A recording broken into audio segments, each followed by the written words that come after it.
is really just helping you get used to the log properties. You will have to do a couple of problems like that, but most of the time, the reason we need to know the log properties is so we can actually solve equations.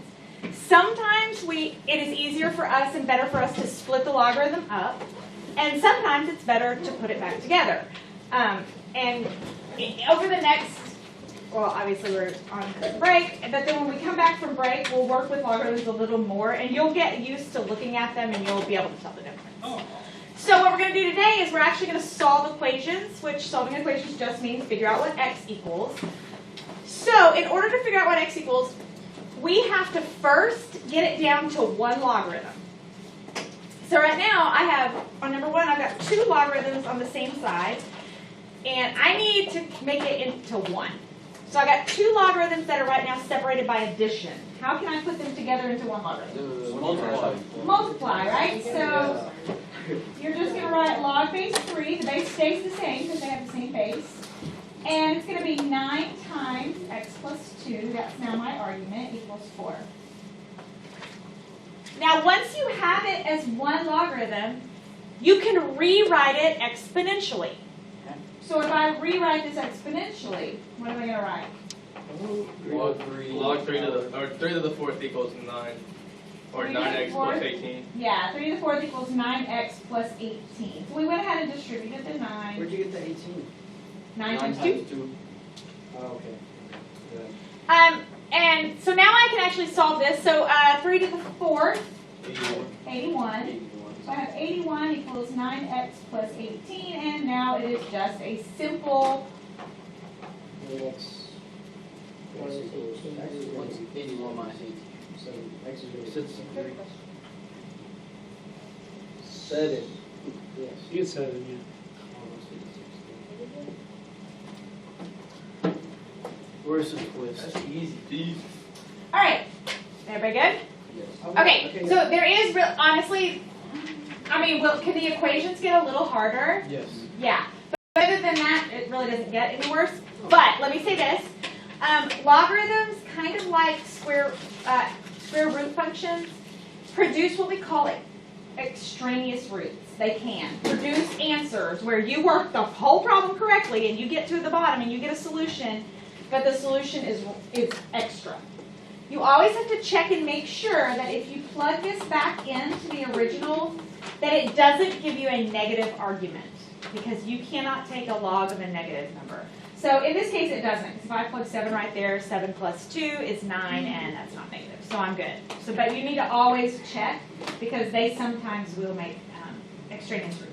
All right, so number 2, I got two logarithms separated by subtraction. If I want to solve this, I need to condense them into one log. So divide. Divide. So log base 5, x over 2 equals 3. Now we can rewrite this exponentially. What happens to the other log? It got combined with this one. We're using our log properties and combining the two separated by subtraction, you combine into division. All right, so I'm going to rewrite this as 5 to the 3rd. It's x over 2. Oh, to the third, not Which is then 250.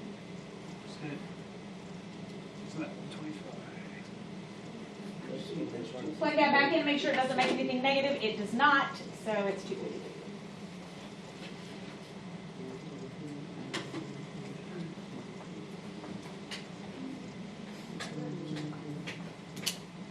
Everybody okay? Yeah. Okay, so I need, before I can rewrite this exponentially, I need to get rid of that 4 in the front. Good, so I'm going to take that 4, move it back onto the 3 as an exponent. So now I have log base 9 of 3 to the 4th power equals x.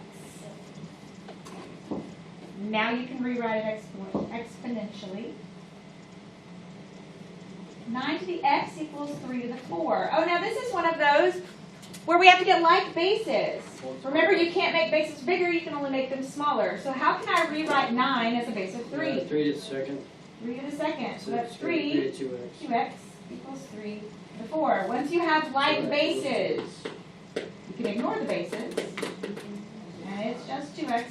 4.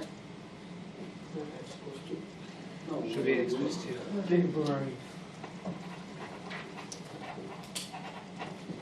Everybody okay? Oh, that's how you did it? I'm not doing it for. I was just okay. I just equaled it to 8. Well, it's like, Okay, Multiply.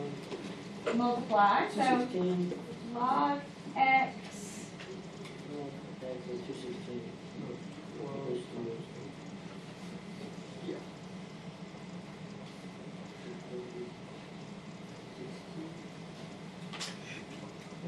All right, so I get, when I rewrite it exponentially, I get x to the third equals 216. I need to get x by itself, so what am I going to do? 6.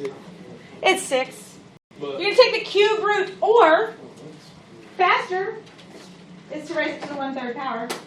It's the same thing.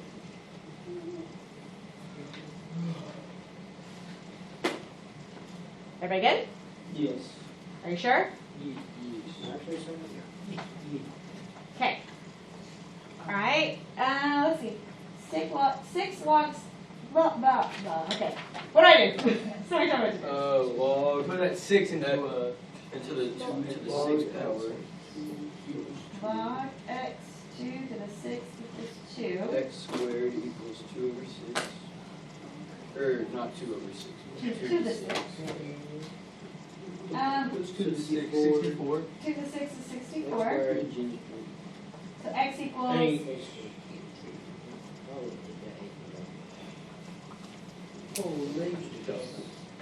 Are we doing an assignment? Let's go. All right.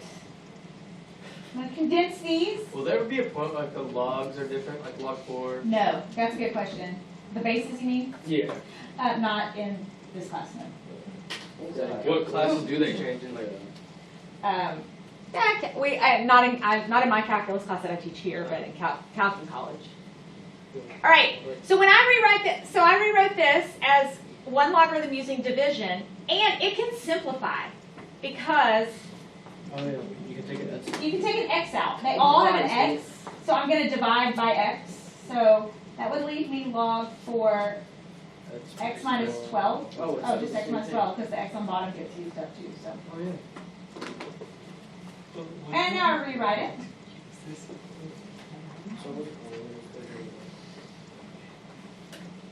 I'm using it right now. is it? So it's 16. Just asking. I have a survive key. Aaron, you know that's my thing. You always have to ask.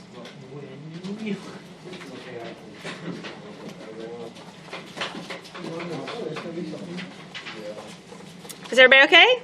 Yep. I'm ready for the assignment. Okay.